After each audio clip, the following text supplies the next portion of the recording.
Hey everyone, welcome to Guitar at Home with Remy. Today we're going to be talking about Bias FX, particularly how it relates to amps, different sounds you can get. Mostly I'm just going to run a playthrough. I've recorded a number of tracks running different amps, a few different distortion pedals on the same little, I don't even know, it's not really even a lick. It's just a little sequence that Fender Play teaches you early on, and I always use it as a little warm-up and test of different settings. So that's what I use today. On a number of the tracks I also did an E chord just to give you a feel of that. I didn't do it every time.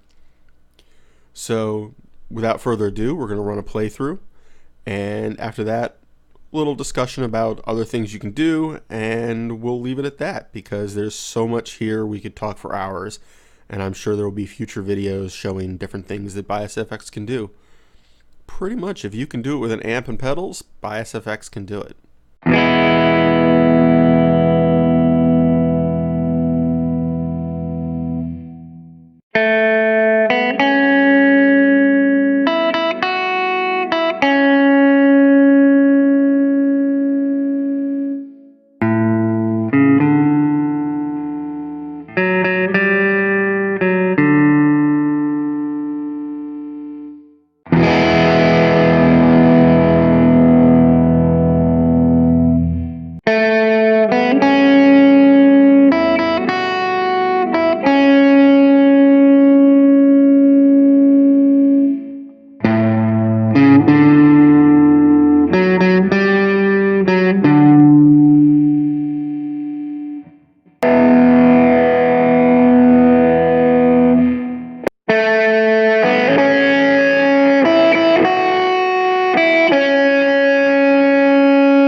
So that gives you an idea of some of the sounds.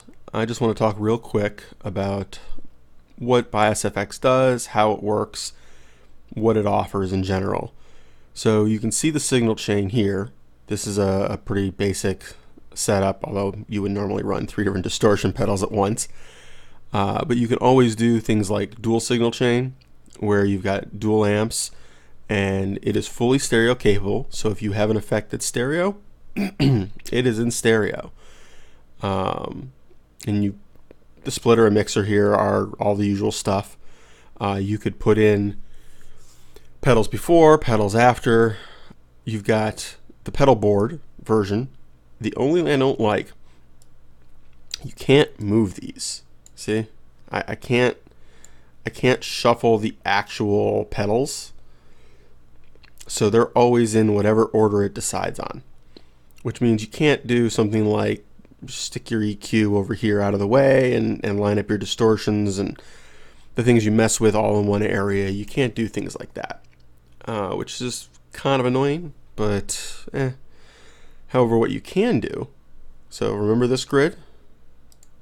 So within each chain, this order determines where they show up in the pedal board.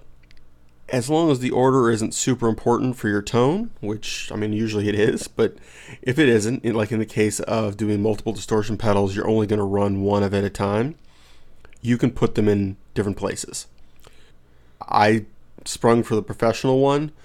The main thing it gives you, a few more amps, a bunch more pedals. If you have the standard model or standard license, a lot fewer pedals, to be honest. I really think that if you're going to use this, go for the professional. It's not that much more money. You're talking, the whole thing is less than the cost of one decent pedal. So it doesn't make sense to me to limit yourself that much to save that little money. This is basically the equivalent of buying a nice modeling amp. It's on par with something like a Helix or a Head Rush. I'm not going to say it's like a Kemper, but certainly if you buy Bias Amp and Bias FX Pro, you've got most of what a Kemper does. The difference is that you don't have any actual hardware. So you'd have to buy the hardware separately if you wanted to do the things that a Kemper does as hardware. They sell it if you want it, it's there. But then you're talking a different level of price tag too. If you buy positive grid hardware, you're talking the same kind of price range really as Kemper. Tone Cloud. Various artist packs. This changes up regularly. That's why. I was noticing there was a Marty Friedman preset available that hadn't been there before, and I was wondering if he was one of their featured artists for the week or month or whatever, however long they're doing it. You can throw anything up. If you want to throw up your board, go for it. Doesn't mean anybody downloads it. People can demo it. So for example, and if I was playing right now, I would be playing through that preset. And if I didn't like it, move on. Go back out to popular, all time. I browse through here regularly, but I think it's amusing. The Marty Friedman one, this is the only one I think he's posted. Yep. Hasn't been up here that long. It really hasn't. Look at those downloads. I mean, if somebody like him puts up a preset, there are legions of us out here that grab it.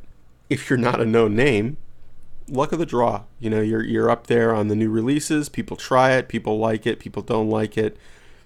It's like a signature guitar. Some people will buy it just because it's yours. In this case, it doesn't even cost you anything. Boom. I want it. I'm going to send it to my presets. Done. Oh yeah, I did it yesterday. Anyway, that's the Tone Cloud. I'm not even sure. I don't remember if that's what they even call it. That might be some other company. Sorry if I'm giving it the wrong name.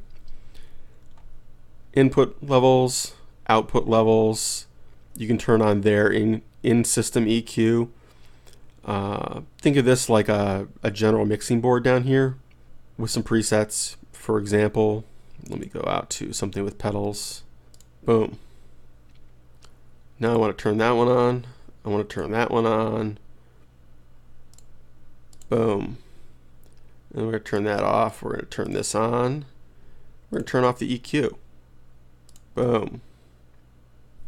Basically just shortcuts. I tend to think of this as the same as a Helix or a Head Rush, where you've got a preset attached to one of your pedals and one of your foot switches.